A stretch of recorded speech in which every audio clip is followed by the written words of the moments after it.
Le lustre en cristal projetait des ombres prismatiques sur la table en acajou de la salle à manger tandis que je restais figée, ma fourchette suspendue à mi-chemin vers ma bouche, un morceau de la fameuse lasagne de maman refroidissant dans l'assiette de porcelaine bordée d'argent. Les mots restaient suspendus dans l'air comme une sentence de mort, résonnant dans la salle à manger opulente qui avait vu tant de célébrations familiales, de toasts d'anniversaire et de fêtes de fin d'année, mais jamais un moment d'accusation aussi dévastateur. Nous savions que tu n'étais pas digne de confiance, contrairement à ta sœur. Rends-nous les 50 000 € que tu nous as volés et sors de cette maison. La voix de mon père claqua comme le tonnerre, son calme habituel éclatait en 1000 morceaux de fureur vertueuse. À côté de lui, ma mère tamponnait ses yeux avec une serviette de lin, ses épaules secouées par ce que je supposais être de la déception envers sa fille égarée.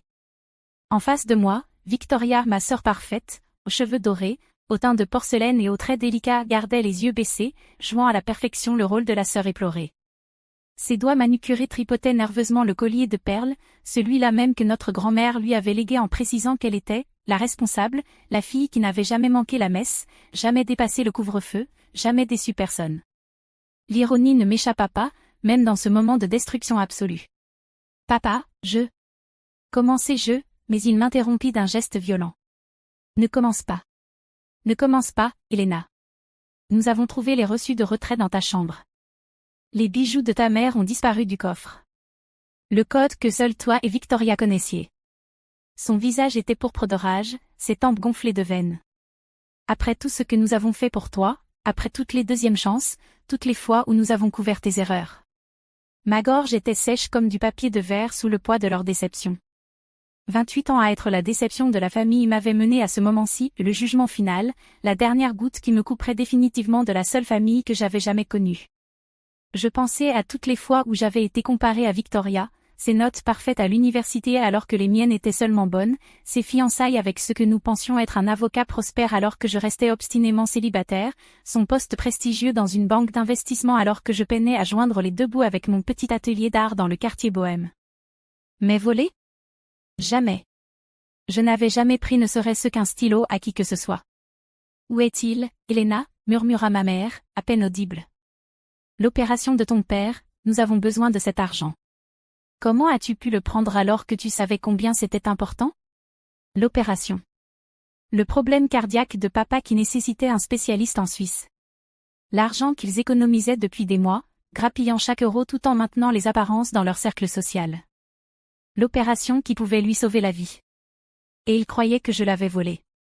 Victoria leva enfin les yeux, et l'espace d'une fraction de seconde, je surpris quelque chose dans son regard bleu, pas de la tristesse, pas de la déception, mais quelque chose de calculateur. Quelque chose de froid. Cela disparut si vite que je crus presque avoir rêvé, remplacé immédiatement par son expression étudiée de sollicitude peinée. Peut-être qu'Elena était désespérée, dit Victoria doucement, sa voix teintée de la juste nuance de défense réticente. Vous savez que son art ne se vend pas bien, et le loyer de son atelier. Peut-être qu'elle a paniqué et pensé qu'elle pourrait le rendre avant que quelqu'un ne s'en aperçoive. L'interprétation charitable. La sœur aimante cherchant des excuses au comportement de la brebis galeuse. C'était tellement Victoria que, dans d'autres circonstances, j'aurais pu admirer la performance. Mais pas aujourd'hui. Pas alors que mon monde entier s'écroulait autour de moi. Je n'ai rien pris, dis-je, ma voix plus ferme que je ne me sentais. Je le jure sur la tombe de grand-mère, je n'ai jamais touché à cet argent ni aux bijoux. Le rire de mon père fut amer. La tombe de ta grand-mère ? La femme qui ne t'a rien laissé parce qu'elle avait vu quel genre de personne tu étais vraiment ? Ces mots frappèrent comme des coups physiques. Grand-mère ne m'avait effectivement rien laissé dans son testament, un fait qui m'avait longtemps troublé et blessé, étant donné notre proximité durant ces dernières années. Tout était allé à Victoria, les bijoux, les meubles anciens, les obligations, même la petite maison au bord de la mer où nous passions nos étés d'enfance. Je me fiche de l'héritage, dis-je désespérément. Je ne m'en suis jamais soucié. Mais je vous dis la vérité. La vérité ? Ma mère se leva brusquement, sa chaise raclant le parquet. La vérité est dans ta chambre, Elena. Les reçus de retrait, le coffret à bijoux vide que nous avons trouvé caché dans ton placard. La vérité, c'est que tu es allé trop loin. Mon sang se glaça. Quel coffret à bijoux ? Ne commence pas, dit Victoria rapidement, posant une main sur le bras de ma mère. Ne rends pas cela plus difficile que ça ne doit l'être. Elena sait ce qu'elle a fait. Mais quelque chose dans la voix de Victoria, un infime tremblement d'urgence, me fit la regarder plus attentivement. Son visage était rouge, et malgré la climatisation, une fine pellicule de sueur brillait sur son front. « Quel coffret à bijoux ?» répétai-je, me levant à mon tour. « Je veux le voir. »« Tu sais très bien de quoi ?» commença papa, mais je montais déjà l'escalier. Ils me suivirent jusqu'à ma chambre d'enfant, une pièce que je n'utilisais presque plus mais que j'avais laissée exactement comme à mes années d'adolescence. Papa alla droit à mon placard et en sortit une petite boîte en bois que je n'avais jamais vue de ma vie. À l'intérieur se trouvaient des montures de bijoux vides, les supports en or qui avaient autrefois porté les émeraudes de ma mère, la chaîne en platine qui soutenait son pendentif en diamant. Tout ce qui avait de la valeur avait été soigneusement retiré, ne laissant que le métal sans importance. Mes mains tremblaient en saisissant l'une des montures. Je n'ai jamais vu cette boîte auparavant. Je vous le jure, je ne l'ai jamais vue. Elle était cachée derrière tes manteaux d'hiver, dit mon père sombrement. Là où personne n'aurait pensé à regarder. Parce que ce n'est pas moi qui l'ai mise là. L'hystérie commençait à envahir ma voix. Pourquoi garderais-je des preuves? Pourquoi cacherais-je des montures vides au lieu de les jeter? Ça n'a aucun sens. Mais même en le disant, je compris que cela en avait parfaitement, si quelqu'un voulait me piéger. Si quelqu'un avait soigneusement planifié tout ce scénario, il aurait placé des preuves accablantes, mais pas assez logiques pour résister à un examen attentif.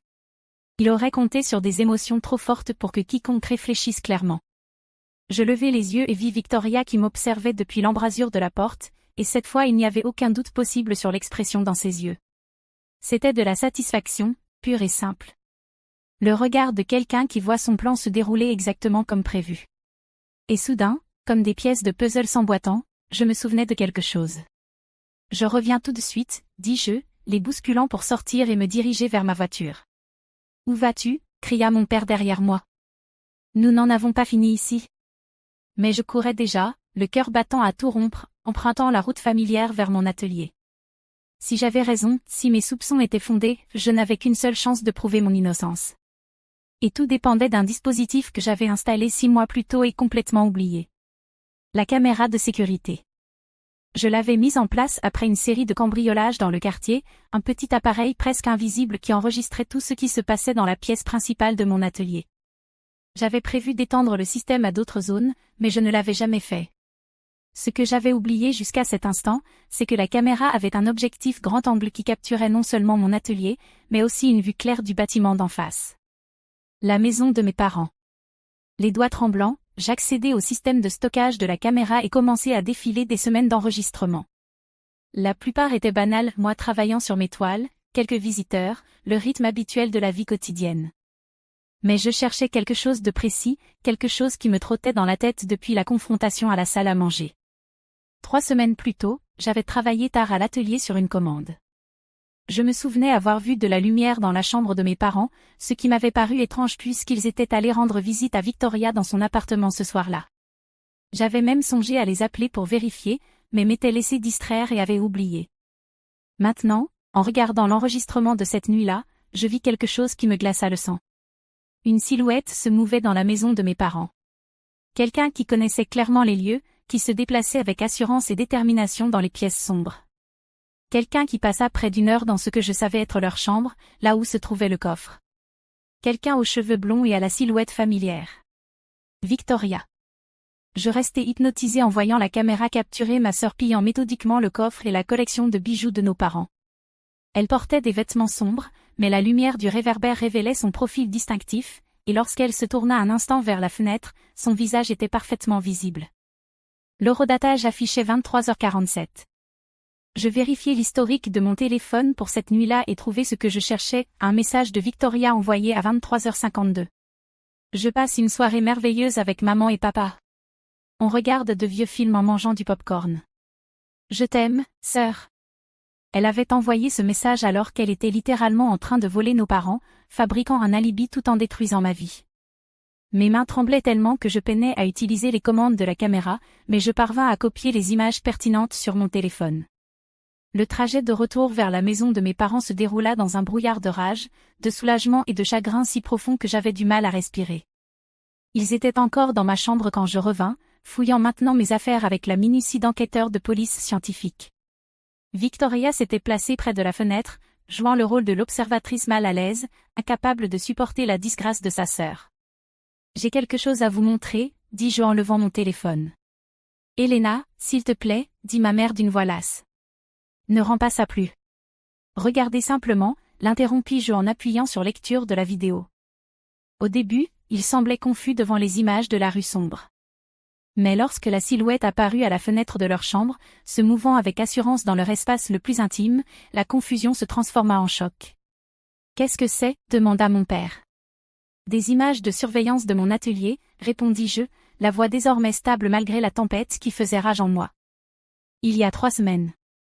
La nuit où vous êtes tous les deux allés chez Victoria. » À l'écran, la silhouette se tourna vers la fenêtre, et le visage de Victoria était clairement reconnaissable dans la lueur du réverbère.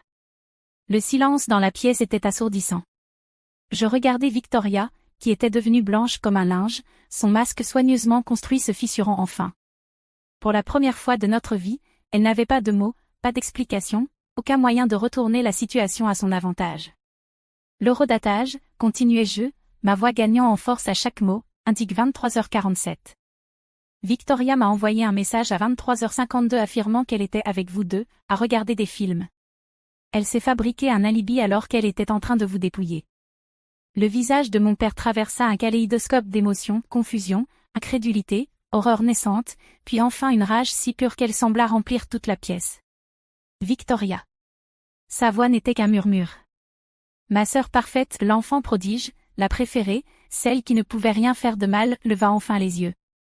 Et pour la première fois de ma vie, je la vis telle qu'elle était vraiment, non pas le modèle que mes parents croyaient, mais une manipulatrice hors pair qui avait passé des décennies à cultiver une image tout en s'attaquant sournoisement à ceux qui l'entouraient. Je peux expliquer, commença-t-elle, mais les mots moururent quand mon père fit un pas vers elle. Tu nous as volé, dit ma mère, la voix creuse de choc. Tu as volé l'argent de l'opération de ton père et ensuite tu nous as laissé croire qu'Elena. Où est-il ? Demanda mon père, d'une voix étrangement calme, bien plus effrayante qu'un cri. Où est notre argent ? Où sont les bijoux de ta mère ? Le masque de Victoria se brisa complètement. Elle se mit à pleurer, de vraies larmes cette fois, pas les larmes de crocodile qu'elle avait perfectionnées au fil des ans. J'ai des ennuis, sanglota-t-elle.